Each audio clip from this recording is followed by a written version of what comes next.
My name is Grace Peterson, and I was 27 years old when I became part of my husband's family. I entered that marriage believing effort could soften any distance, that respect was something you earned quietly over time. I had been raised to value harmony, to listen more than I spoke, and to approach elders with patience rather than expectation. In the beginning, my mother-in-law seemed distant but composed. She lived in a world of routine, appearances, and unspoken hierarchies I didn't yet understand. I told myself her reserve was dignity, not judgment. I assumed acceptance was slow because it was serious, and that trust, once given, would be lasting. I tried to be useful without being visible. I learned how she liked things arranged, how conversations ended before they truly began, how presence could be acknowledged without being welcomed. None of it felt hostile, it simply felt incomplete, like a door never fully opened. At that time, I believed discomfort was part of adjustment. I believed patience could solve most things. I ignored the small moments when my voice went unanswered, or when decisions were made around me, not with me. I labeled those details insignificant. Looking back, I understand that intuition speaks softly at first. Something was misaligned long before the mansion inauguration, long before explanations were required. I sensed it without language, without proof. I just knew that my place in that house was conditional, even before anyone said it aloud. Nothing dramatic had happened yet, which made the uncertainty harder to justify. There was no single incident to point toward, no raised voices or slammed doors, only a quiet awareness that I was being measured, weighed, and placed carefully somewhere I could not see. At that stage, I still believed belonging was something patience would eventually unlock. The signs were small enough to dismiss, which made them powerful. Invitations were mentioned after they had already happened, spoken casually, as if my absence had been assumed. Conversations would pause when I entered a room, then resume without explanation, the tone slightly altered, like I had changed the temperature without meaning to. My mother-in-law never raised her voice. She smiled often, corrected gently, and thanked me for efforts she never truly acknowledged. Compliments came wrapped in comparison, advice disguised as concern. I was never told I didn't belong. I was simply never positioned as someone who did. At family gatherings, I found myself standing at the edges, holding plates, refilling glasses, performing usefulness instead of connection. Decisions were announced, not discussed. Stories were retold without my presence included, even when I had been there. It felt less like rejection and more like being edited out. What confused me most was the politeness. Nothing I could object to without sounding ungrateful or sensitive. The rules were invisible, and somehow I kept breaking them without knowing how. When I asked if something was wrong, the answer was always no, delivered calmly, convincingly. So I adjusted. I spoke less, I watched more. I tried to anticipate expectations before they were expressed. I assumed the discomfort was mine to resolve. If I felt unseen, I told myself I hadn't earned visibility yet. Over time, the question stopped being why they treated me this way and became what I was doing wrong. I replayed conversations in my head, measured my tone, softened my presence. The rejection wasn't loud enough to resist. It was quiet enough to accept. By the time I noticed how often I apologized without knowing for what, the pattern had already settled into my body. I carried confusion like a private flaw, unaware that this is how exclusion survives, by convincing you to doubt yourself first. It took years before I understood that this kind of rejection leaves no bruises, only habits of shrinking, second-guessing, and waiting for permission that never arrives from people who benefit from your silence and compliance learned.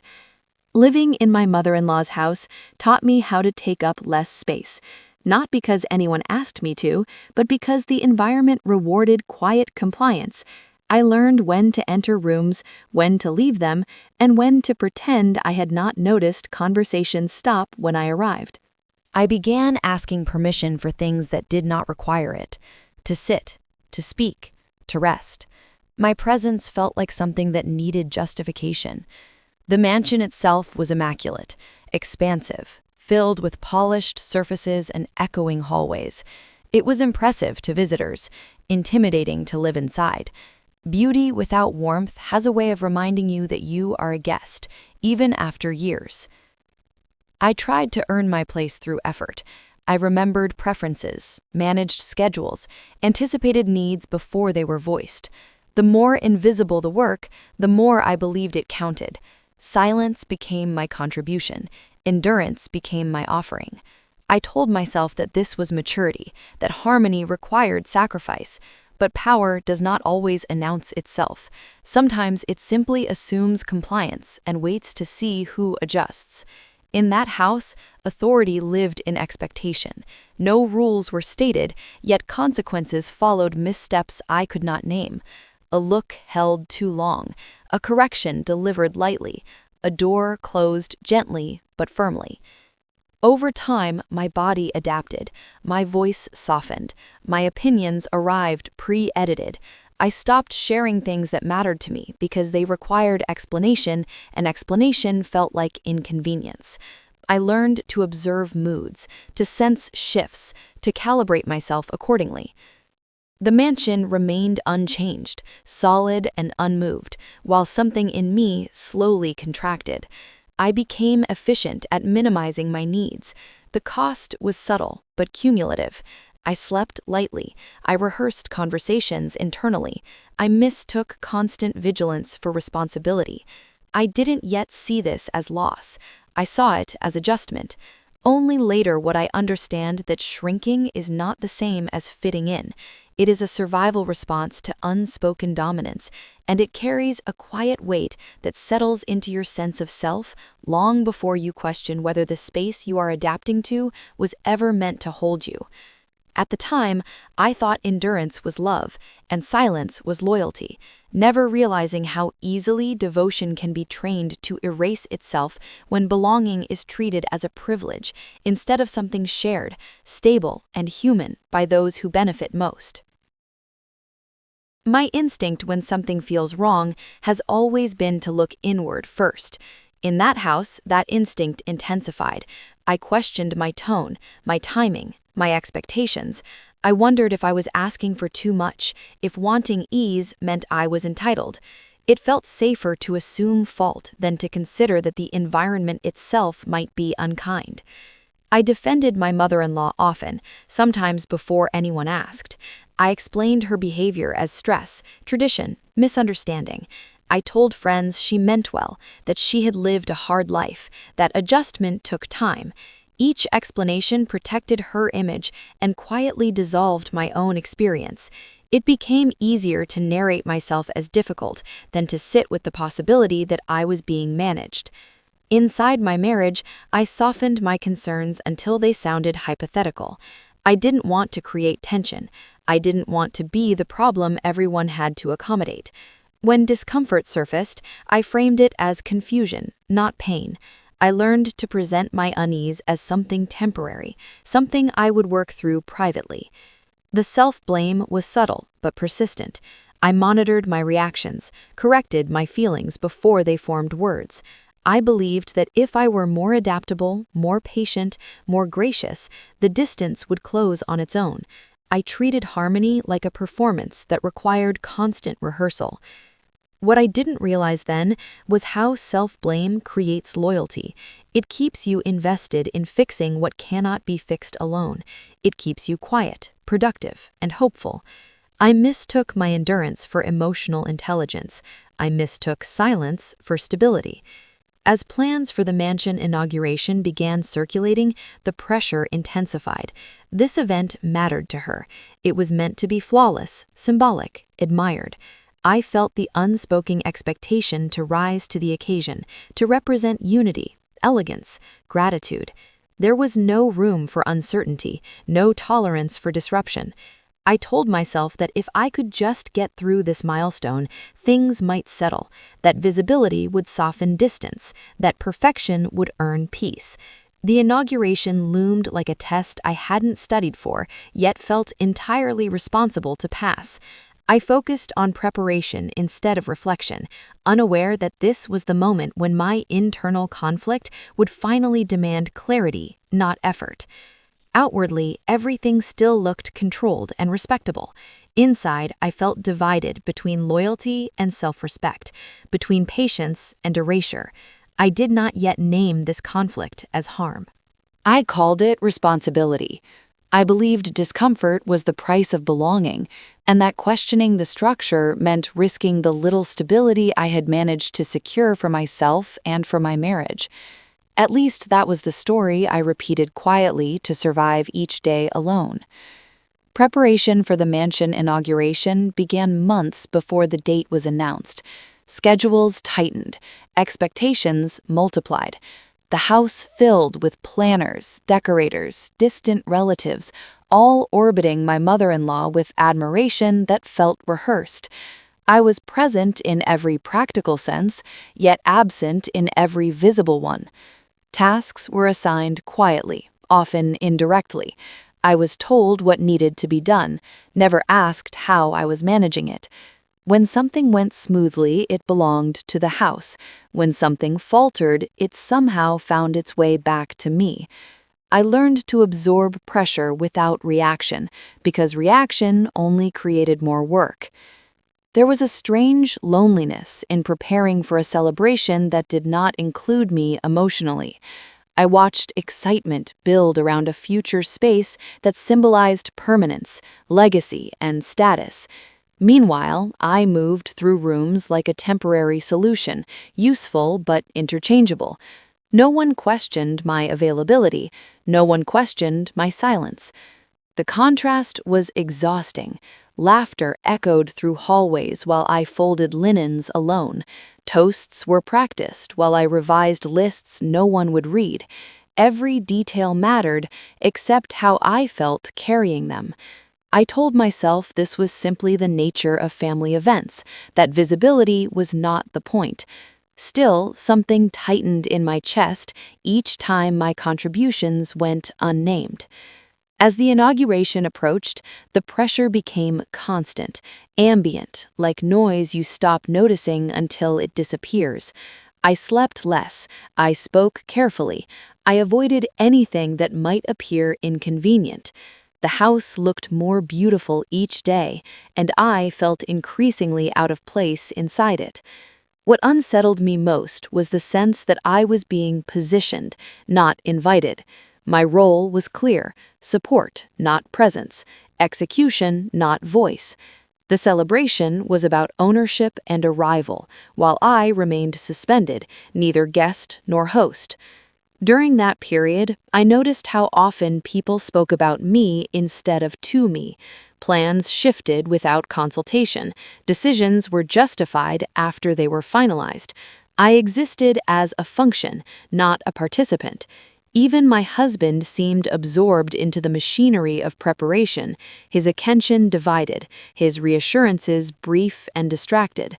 I told myself not to add weight to an already heavy process. I told myself endurance was generosity. The days blurred into checklists and quiet compliance. I measured time by tasks completed rather than moments lived. My body carried tension I did not name, shoulders tight, jaw clenched, breath shallow. No one asked if I was tired. No one asked if I needed support. The assumption was that I would manage, because I always had. With each passing day, the celebration felt less like a beginning and more like an unveiling. I sensed that the dynamics I had adapted to would soon be displayed openly, polished and undeniable. The mansion would stand as proof of power and belonging, and I would stand nearby, composed, aware that whatever truth existed between us was moving closer to the surface, waiting for a moment when it could no longer. Something changed quietly, without announcement. I did not wake up angry or determined. There was no confrontation, no breaking point. What arrived instead was clarity, slow and steady, like a fog lifting without effort. I began to see patterns I had previously felt but could not organize. I noticed how my mother-in-law's authority depended less on words and more on expectation. She did not need to demand obedience because it had already been trained into the room. Approval was rationed carefully, just enough to keep everyone attentive, never enough to feel secure. I realized her power came from being needed, not from being right. For the first time, I observed, without participating. I stopped translating silences into personal failures. I stopped filling gaps that were not mine to repair. When conversations shifted away from me, I no longer followed them with my attention. I watched the mechanics instead of absorbing the meaning. This distance brought relief, not relief in the form of freedom, but relief from confusion. I understood that my constant self-adjustment had been interpreted as consent. My flexibility had been mistaken for availability. The system worked because I kept it running. I also saw my own role clearly. I had equated endurance with love, contribution with belonging. I had mistaken being useful for being valued. This realization did not hurt the way truth often does. It settled calmly, almost gently, because it explained so much without assigning blame. Anger never arrived, which surprised me. What arrived was precision. I became selective with my energy. I answered questions directly, without elaboration. I no longer volunteered explanations for decisions that required none.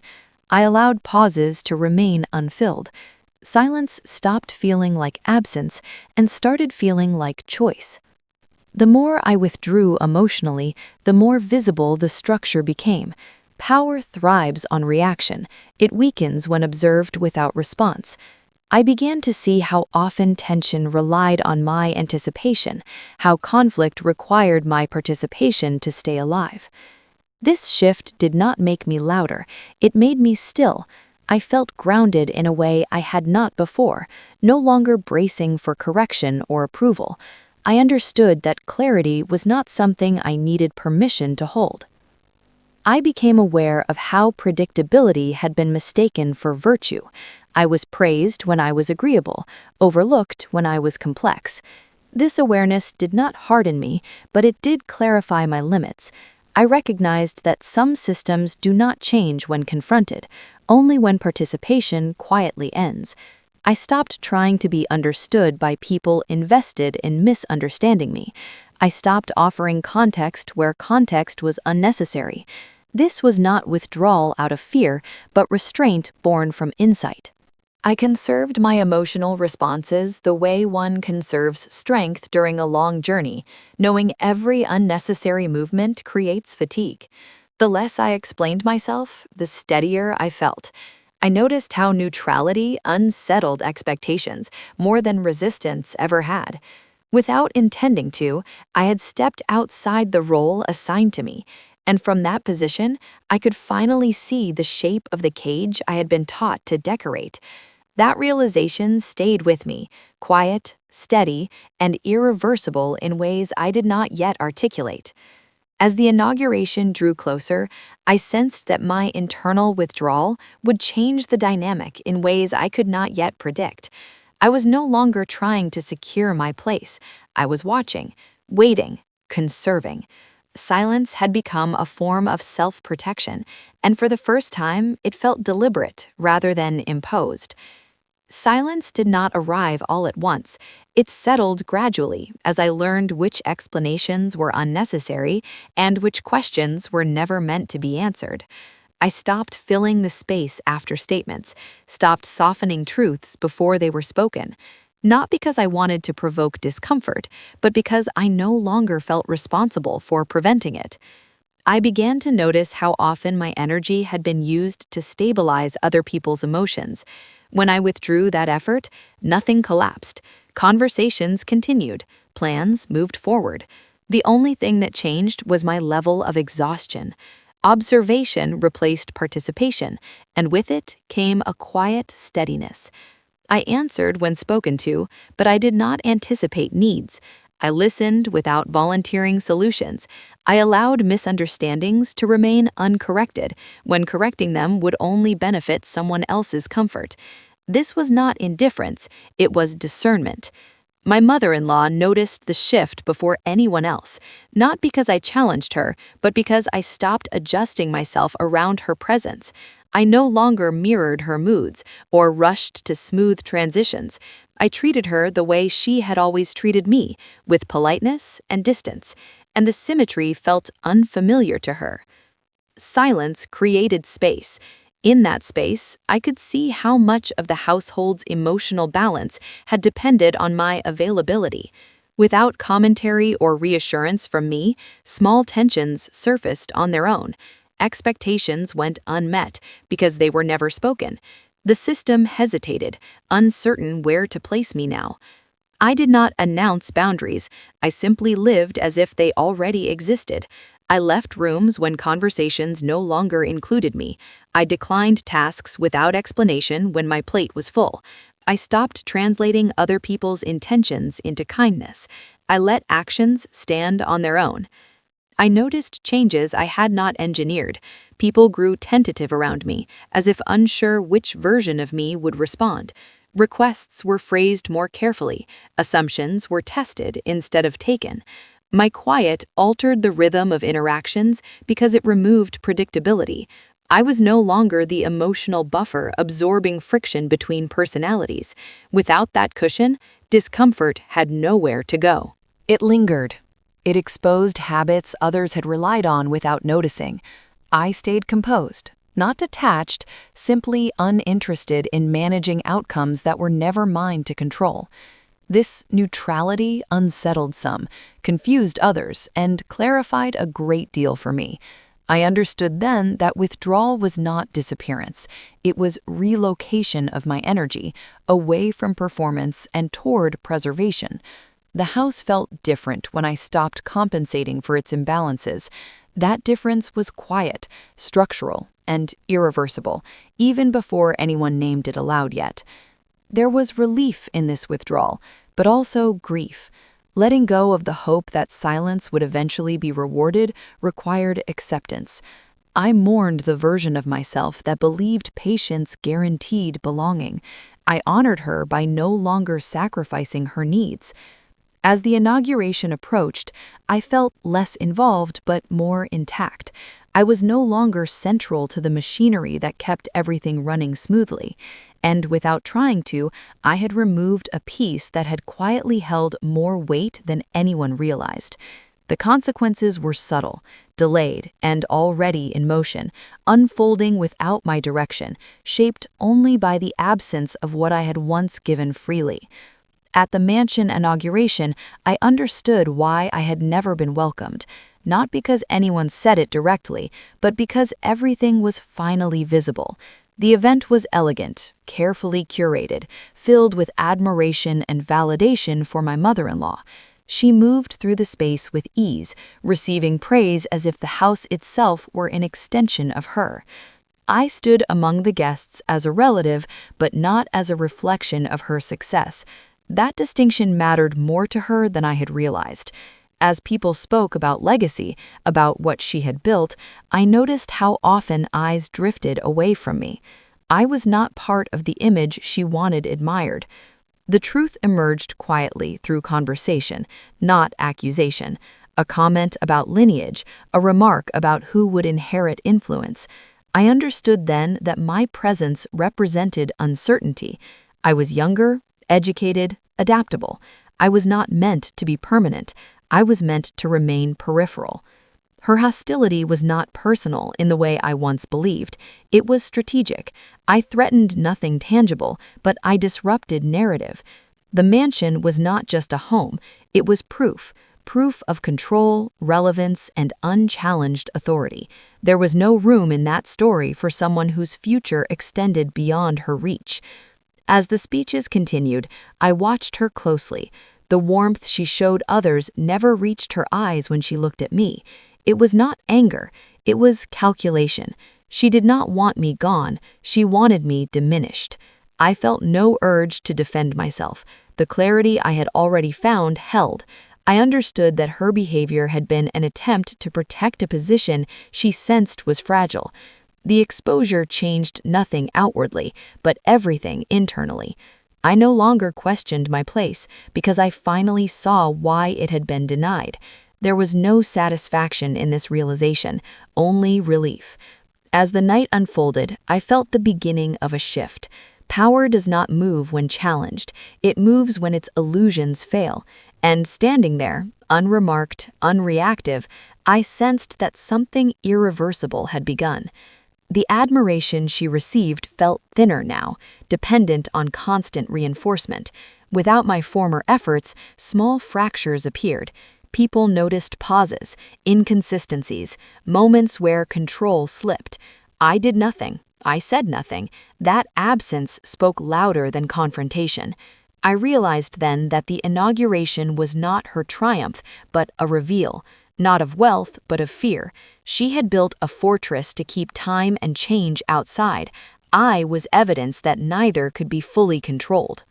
As the evening ended, I felt calm. The truth had surfaced without my voice. I would not need to explain myself again. The shift was already underway, subtle and unannounced. I left the mansion knowing that power had begun to move away from performance and towards something quieter. The reversal was not mine to claim. It was simply happening, slowly, inevitably, and without celebration. That understanding settled deeply, steady and unforced, preparing the ground for what followed. My life looks quieter now, though from the outside it may seem unchanged. I still attend family gatherings, I still speak politely. What ended was not contact, but dependence. I no longer measure myself by how smoothly I move through someone else's expectations. I learned that belonging cannot be negotiated through endurance. It is either offered freely or withheld deliberately.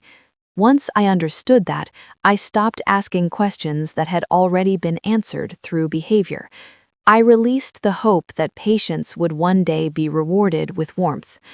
Distance became a form of care, not withdrawal in anger, but space created for clarity. I let relationships settle where they naturally landed, instead of forcing them into shapes that hurt to maintain. Some grew thinner, others became more respectful. I accepted both without commentary. I no longer wait for apologies. I no longer rehearse explanations. The need to be validated by someone who benefits from my self-doubt simply dissolved. In its place is a steadiness I did not know I was allowed to have. What surprised me most was how little effort peace requires once you stop arguing with reality. Silence no longer feels like erasure. It feels like choice. My voice matters because I choose when to use it. I did not win anything. I did not take anything away. I stepped aside and allowed the truth to stand on its own. That was enough. Now, when I think of that house, I do not feel bitterness. I feel distance, calm. I carry forward what served me and leave the rest where it belongs. My life is no longer organized around someone else's authority. It is organized around my own presence. That is the quiet ending. Nothing dramatic, nothing unresolved, just clarity and a peace that needs no witnesses.